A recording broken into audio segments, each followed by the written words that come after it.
ಆರಂಭದಲ್ಲೇ ವಿವಾದಕ್ಕೆ ಸಿಲುಕಿಬಿಟ್ರ ನೇಪಾಳದ ಮಧ್ಯಂತರ ಪ್ರಧಾನಿ ಅನ್ನುವಂತಹ ಪ್ರಶ್ನೆ ಮೂಡ್ತಾ ಇದೆ. ಯಾಕಂತಂದರೆ ನೇಪಾಳದಲ್ಲಿ ಏನು ಒಂದು ದಂಗೆ ಎದ್ದಿತ್ತು, ಅಲ್ಲಿನ ಯುವಕರು ಆಕ್ರೋಶಗೊಂಡು ಏನು ಪ್ರತಿಭಟನೆಯನ್ನು ಮಾಡಿದ್ರು, ಅದಕ್ಕೆ ಸಂಬಂಧಪಟ್ಟಂತೆ ಅಲ್ಲಿನ ಪ್ರಧಾನಿ ರಾಜೀನಾಮೆಯನ್ನು ಕೊಟ್ಟಿದ್ರು, ಹೊಸ ಪ್ರಧಾನಿ ಆದರು. ಈಗಿನ ಹಂಗಾಮಿ ಪ್ರಧಾನಿ ಏನಿದ್ದಾರೆ ಸುಶೀಲಾ ಅವರಿಗೆ ಈಗ ಆರಂಭದಲ್ಲೇ ಏನಾದರೂ ಒಂದು ತೊಂದರೆ ಆಯ್ತಾ, ಅಂದರೆ ವಿವಾದಕ್ಕೆ ಸಿಲುಕಿಬಿಟ್ರ ಎನ್ನುವಂತಹ ಮಾತು. ಕಾಠ್ಮಂಡುವಿನ ಒಂದು ದಂಗೆ ಏನಿತ್ತು ಅದರ ಬಳಿಕ ಸುಪ್ರೀಂ ಕೋರ್ಟ್ನ ಮಾಜಿ ಮುಖ್ಯ ನ್ಯಾಯಮೂರ್ತಿ ಸುಶೀಲಾ ಕರ್ಕಿ ಏನಿದ್ದಾರೆ ಅವರು ನೇಪಾಳದ ನೂತನ ಪ್ರಧಾನಿಯಾಗಿ ಅಧಿಕಾರವನ್ನು ಸ್ವೀಕಾರ ಮಾಡಿದರು.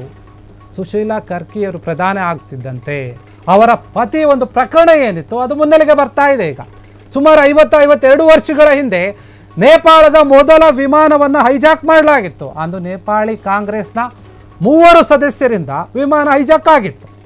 ಈ ಪೈಕಿ ಸುಶೀಲಾ ಪತಿ ಏನಿದ್ದಾರೆ ದುರ್ಗಾ ಪ್ರಸಾದ್ ಸುಬೇದಿ ಅವರು ಸಹ ಭಾಗಿಯಾಗಿದ್ದರು. ಅದರಲ್ಲಿ ಹೈಜಾಕ್ ಆದಂತಹ ವಿಮಾನದಲ್ಲಿದ್ದರು ಬಾಲಿವುಡ್ ನಟಿ ಮಾಲಾ ಸಿನ್ಹಾ ಅವರು. 1973ರಲ್ಲಿ ವಿರಾಟ್ ನಗರದಿಂದ ಕಾಠ್ಮಂಡುವಿಗೆ ಹೋಗಿದ್ದ ವಿಮಾನ. ಈ ವಿಮಾನವನ್ನು ಹೈಜಾಕ್ ಮಾಡಿದ ಒಂದು ಕೇಸ್ನಲ್ಲಿ ಇಷ್ಟು ದಿನ ಜೈಲಲ್ಲಿದ್ದಂತಹ ಸುಬೇದಿ ಈಗ ಹೊರಗೆ ಬಂದಿದ್ರು. ಹೀಗಾಗಿ ಆರಂಭದಲ್ಲೇ ಇವರಿಗೆ ಒಂದು ವಿವಾದ ಬಂದುಬಿಡ್ತಾ ಪ್ರಧಾನಿ ಆಗೋದವ್ರಿಗೆ ಅನ್ನುವಂಥ ಮಾತು ಕೇಳಿ ಬರ್ತಾ ಇದೆ. ಯಾಕಂದರೆ ಈ ವಿಮಾನ ಹೈಜಾಕ್ ಪ್ರಕರಣ ಏನಿದೆ ಆ ಪ್ರಕರಣಕ್ಕೆ ಸಂಬಂಧಪಟ್ಟ ಹಾಗೆ ನೇಪಾಳ ರಾಜ್ಯದಲ್ಲಿ ಆಗ ನೇಪಾಳ ಏನು ದೇಶ ಆ ದೇಶದಲ್ಲಿ ರಾಜರ ಆಡಳಿತ ಇತ್ತು. ರಾಜರ ಆಡಳಿತ ಕೊನೆಗೊಳಿಸಬೇಕು ಅಂತ ನೇಪಾಳದ ಕಾಂಗ್ರೆಸ್ ಹೋರಾಟ ಮಾಡ್ತಿತ್ತು, ಶುರು ಮಾಡ್ಕೊಂಡಿತ್ತು. ಆದರೆ ಅಲ್ಲಿನ ಜನರು ಒಂದು ರಾಜರ ಆಡಳಿತಕ್ಕೆ ಚೆನ್ನಾಗಿದೆ ಅಂತ ವಿಶ್ವಾಸವನ್ನು ಕೊಟ್ಟಿದ್ರು. ಹೀಗಾಗಿ ನೇಪಾಳ ಕಾಂಗ್ರೆಸ್ ಸರ್ಕಾರ ಹೋರಾಟಕ್ಕೆ ಮುಂದಾಗಿತ್ತಲ್ಲ, ಅದರ ಹೋರಾಟಕ್ಕೆ ಹಿನ್ನಡೆ ಆಗಿತ್ತು ಅವರು. ಹೀಗಾಗಿ ನೇಪಾಳ ಕಾಂಗ್ರೆಸ್ನ ಕೆಲ ನಾಯಕರೇನಿದ್ರು, ಪ್ರಮುಖವಾಗಿ ಗಿರಿಜಾ ಪ್ರಸಾದ್ ಕೊಯ್ರಾಲ, ಯುವ ನಾಯಕ ದುರ್ಗಾ ಪ್ರಸಾದ್ ಸುಬೇದಿ ಸೇರಿದಂತೆ ಅವರ ಗುಂಪು ಏನಿತ್ತು ರಾಜ ಮಹೇಂದ್ರ ವಿರುದ್ಧ ಶಸ್ತ್ರಾಸ್ತ್ರದ ಒಂದು ಹೋರಾಟಕ್ಕೆ ಮುಂದಾಗಿತ್ತು. ಇದಕ್ಕಾಗಿ ಅವರಿಗೆ ಹಣ ಬೇಕಾಗಿತ್ತು. ಆ ಹಣ ಬೇಕಲ್ಲ, ಅದಕ್ಕೋಸ್ಕರ ಅದಕ್ಕೆ ಅವಶ್ಯಕತೆ ಏನಿತ್ತು, ನಮಗೆ ಹಣ ಬೇಕನ್ನೋದಕ್ಕೆ ಅವರು ಈ ಒಂದು ವಿಮಾನವನ್ನು ಹೈಜಾಕ್ ಮಾಡೋಣ ಅಂತ ಪ್ಲಾನ್ ಮಾಡಿದರು. ಆ ವಿಮಾನ ಹೈಜಾಕ್ ಮಾಡಿರುವಂತಹ ಒಂದು ವಿಮಾನದಲ್ಲಿ ಪ್ರಸಿದ್ಧ ನಟಿ ಇದ್ದರು.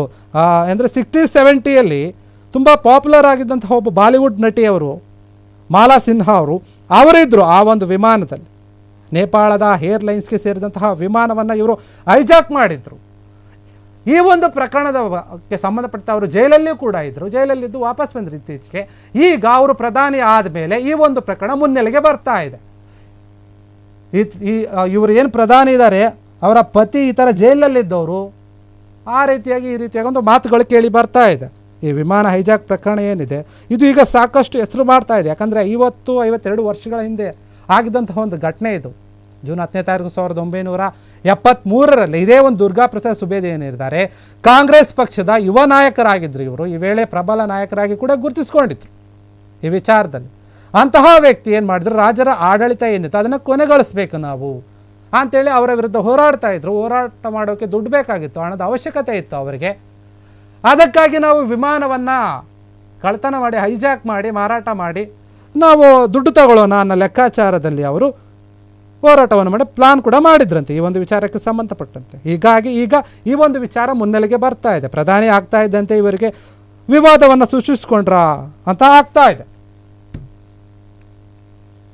ಕ್ಷಣ ಕ್ಷಣದ ಸುದ್ದಿಗಳಿಗಾಗಿ ಫ್ರೀಡಂ ಟಿವಿ ಸಬ್ಸ್ಕ್ರೈಬ್ ಮಾಡಿ, ಲೈಕ್ ಮಾಡಿ ಹಾಗೂ ಫಾಲೋ ಮಾಡಿ. ಹೊಸ ಸುದ್ದಿಗಳ ನೋಟಿಫಿಕೇಶನ್ಗಾಗಿ ಬೆಲ್ ಐಕಾನ್ ಮೇಲೆ ಕ್ಲಿಕ್ ಮಾಡಿ.